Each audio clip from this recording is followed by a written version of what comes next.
This is The Bottom Line, a show designed to help Australian businesses succeed. On the show, you'll hear from leading Australian business owners as they share the lessons they've learned building their companies. You'll learn from their successes as well as some of the challenges they've faced along the way. We also talk to experts from a range of fields who share specialised techniques you can use to improve your business. I'm your host, Savan Tuna, and I'm a director at Alexander Spencer, and I'm really passionate about helping Australian businesses succeed. Welcome back to part 2 of our 2-part series with Nicole Suk, a principal at Windham Brannon, an accounting firm based in the US. In today's episode, Nicole shares some fascinating insights into the world of tax in the US.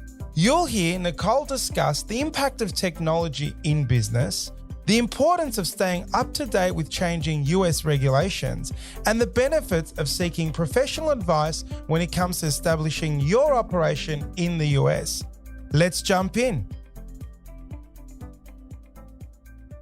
Let's talk about a little bit around timing. What's the calendar year or the tax year? Do the states vary a little bit? And just give us a bit of guidance on compliance timing and so on. So most companies are calendar year, which is 12/31, December 31st. You can, under certain entity types, for example, corporations can choose a different year end. And a lot of them do if they're seasonal. You know, maybe you're in retail and the Christmas season is large for you. You may want to have a different calendar year. Our own accounting firm has a September 30 year end. So you can elect different year ends, but by default, unless you elect something else, it is a 12/31 year end.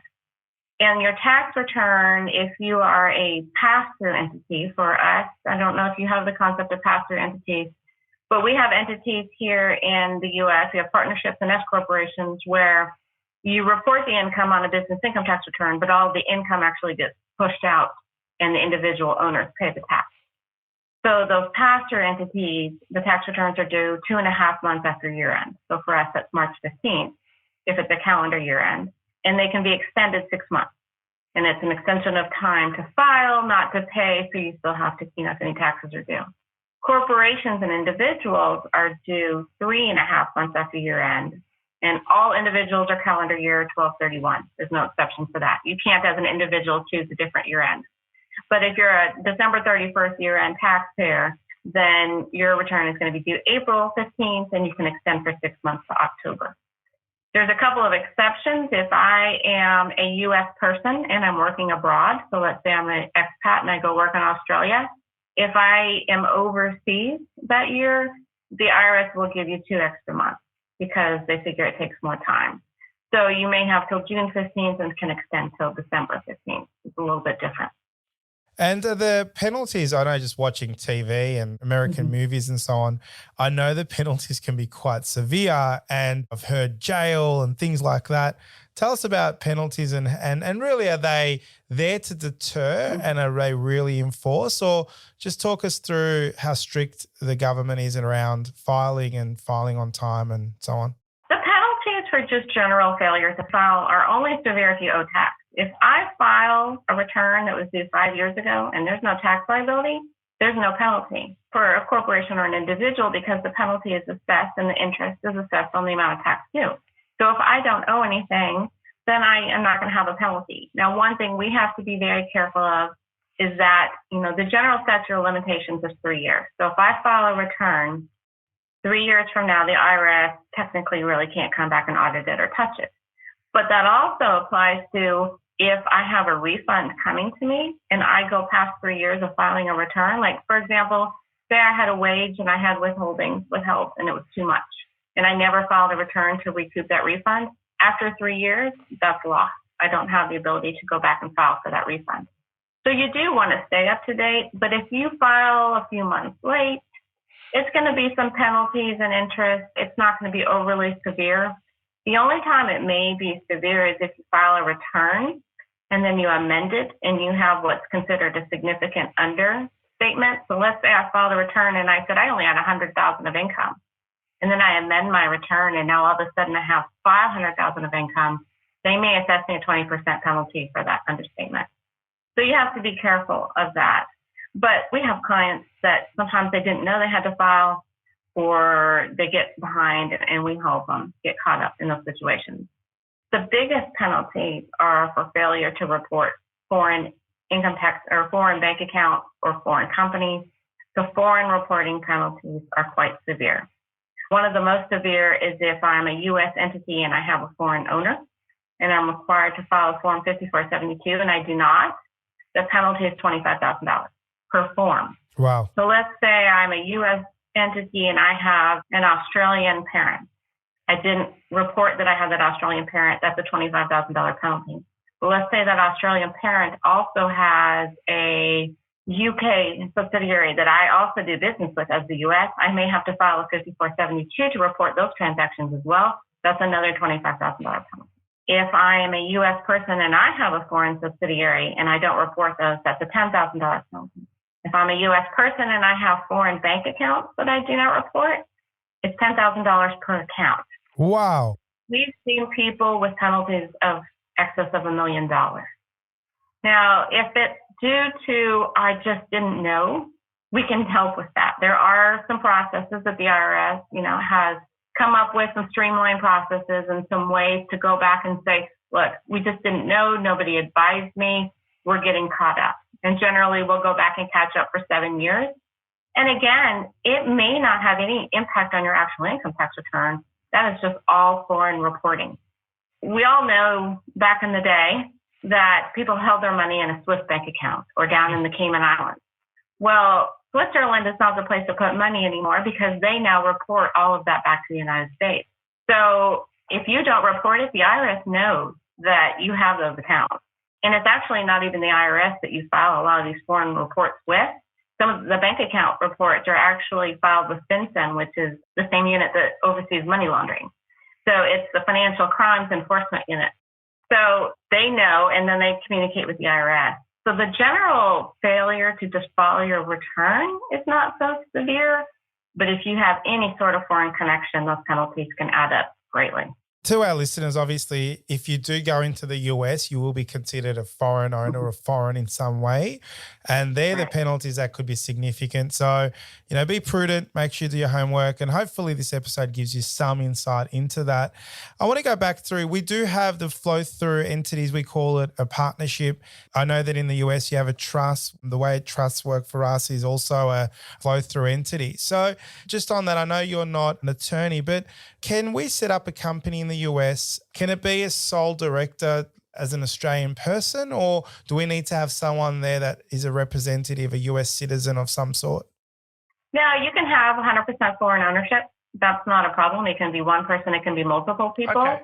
You generally do have what they call a registered agent in the U.S., and a lot of times that will either be a company that acts on your behalf, or sometimes the attorney will be that person. But they don't have to be a director. They're not an officer. There's no requirement for them to have any actual participation in the company other than just sort of representing you. But, we have companies that are 100% foreign owned. Now, the only difference is that if you have a foreign owner, it limits the type of company that you can set up a little bit. You can still have a partnership, but the issue with the partnership or the LLC, we have a lot of LLCs, is that income, like I mentioned, flows out to the owners. And then that could potentially subject the foreign owner to U.S. taxation. So a lot of times we will recommend that a U.S. corporation be set up because that blocks that foreign owner's U.S. filing requirements, and it keeps all of the tax within the U.S. And then depending upon the treaties with that country, there may be very minimal withholding on any dividends or other payments that are paid back up to the foreign owners. That's LLC C Corp, I think you call them. Is that correct? LLC is a limited liability company, and you can actually elect to have it taxed as a C Corp, where the C Corp pays the tax, or you can elect to have it be taxed as a partnership, where the owners pay the tax. Which is a flow through. Okay. The problem with the LLC, the partnership, is that if you have a foreign owner, there's a required withholding on it. And that required withholding on income is at the highest tax rate for whatever owner type they are. So if they're a corporate owner, it'd be a 21% withholding rate. If they're an individual owner, our highest individual rate right now is 37%. And 37% may be too high, so then your foreign owner ends up having to file in the U.S. to get the money back. So it gets tricky, and that's why the C Corp is a little bit simpler. It just keeps that foreign owner's U.S. tax requirements completely outside of the U.S. I want to change topic a little bit around people. So I'm assuming we're not going to go and set up in the US and just have a fictitious address. We're going to try to build a business, build some people. Let's talk about employment and how we go around employment. Again, an example, I'm located somewhere in the US. I've hired 3 or 4 staff. What are sort of the requirements as an employer that I need to do generally? And then how does that change state to state? And is there a minefield or when you're located in different states around that as well?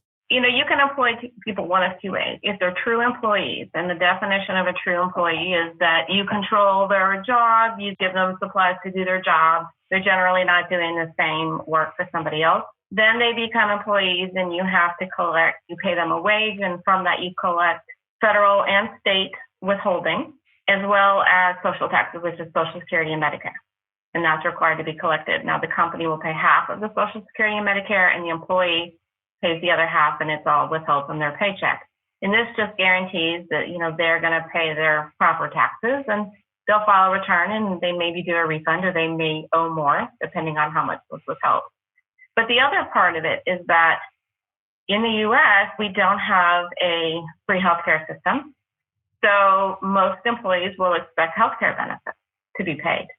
And generally what that means is that the employer will share in the cost, and they go and they set up a group healthcare plan, and the employee pays a certain percentage.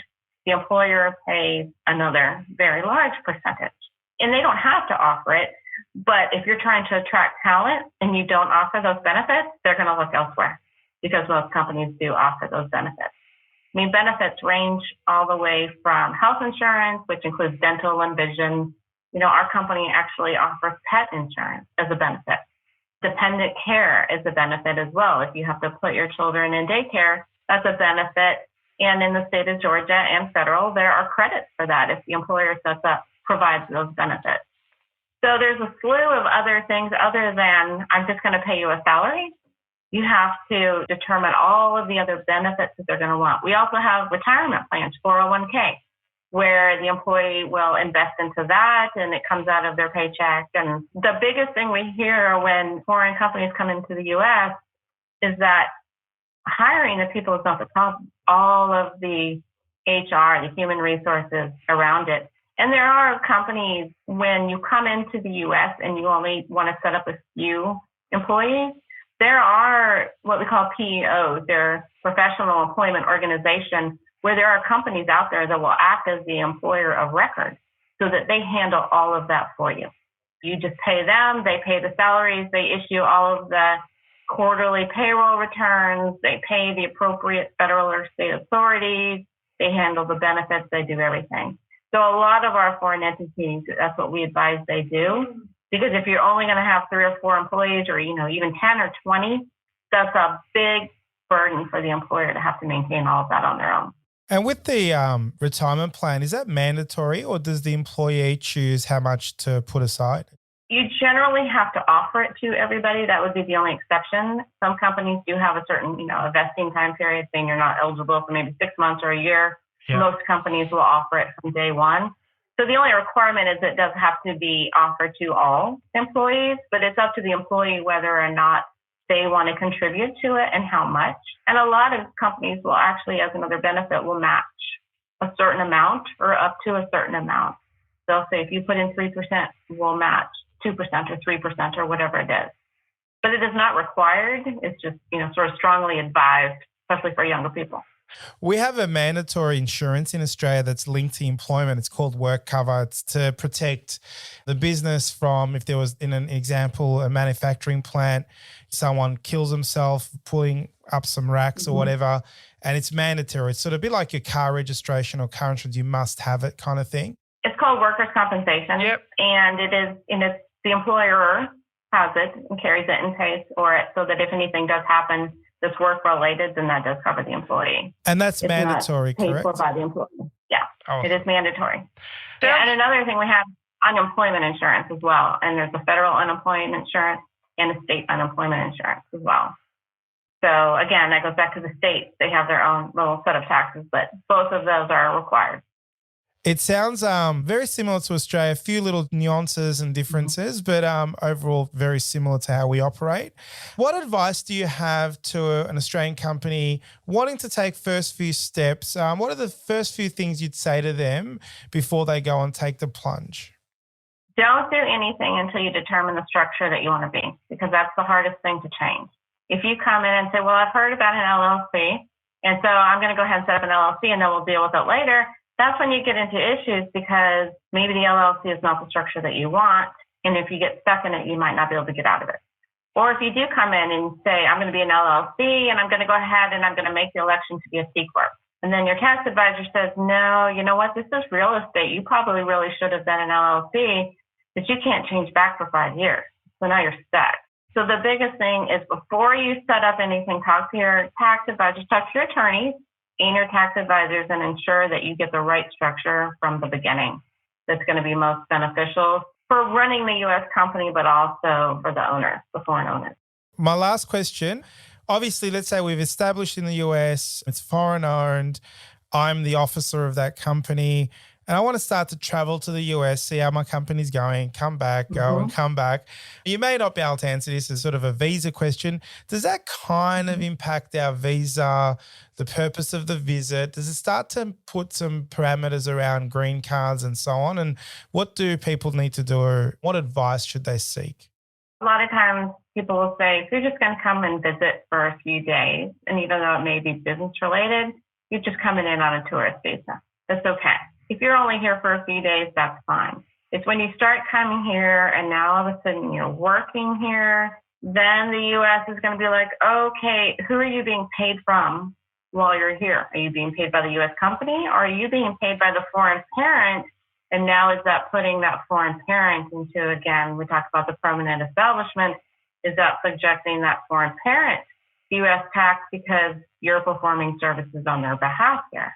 So it gets really tricky. Generally, if it's less than 30 days, maybe it's not an issue. But if you start to get into a few months, even if it's spread out, a week here, a week there, that can become a problem. If you come over here and you're working and you're here more than 183 days, now the IRS is going to think that you're a resident of the United States. And they're going to want you to file U.S. tax returns, even without a green card. And, you would have to have the proper visa to come over here for that long. I mean, at some point, they're going to say you're no longer a tourist. But once you become a resident, we talk about that worldwide taxation. It's not just your U.S. income. Now, everything you've earned back in Australia, you're going to have to report in the U.S. And all of those foreign assets that you own, the bank accounts and, the companies and whatever else you may have now, you're going to have to report all of that. And you've just become a U.S. taxpayer. Now, if you are going to come over and let's say you're going to do a 2-3 year assignment, you have to be careful of the green card because once you get a green card, you are a U.S. taxpayer for life unless you physically give up that green card. You can't just go back to Australia and say, okay, I'm no longer a U.S. resident. You have a green card and you're still considered a U.S. taxpayer, even though you're not a U.S. citizen. You have to be careful. The green card is generally for people that are going to stay longer and don't have an immediate desire to go back to their home country. The visas are tricky and there are different visas for different purposes. I'm not an attorney, so that is not my area of expertise, but you have to be very mindful of the number of days that you're in the U.S. because your passport shows exactly how many days you're in the U.S. So, those can be counted and you kind of want to stay under that 183 if you can. Nicole, thank you so much for sharing your expertise with our listeners today. We can't wait for this episode to go live. I know lots of my clients want to talk to me about the US and expanding into the US. So this is going to be an amazing, amazing little episode for them to listen to and get some insight. So a big thank you for joining us on The Bottom Line, and I wish you all the best for the rest of the year. Okay, I do too. And it was very good to talk to you, and I hope to talk with both of you in the future. Thank you so much.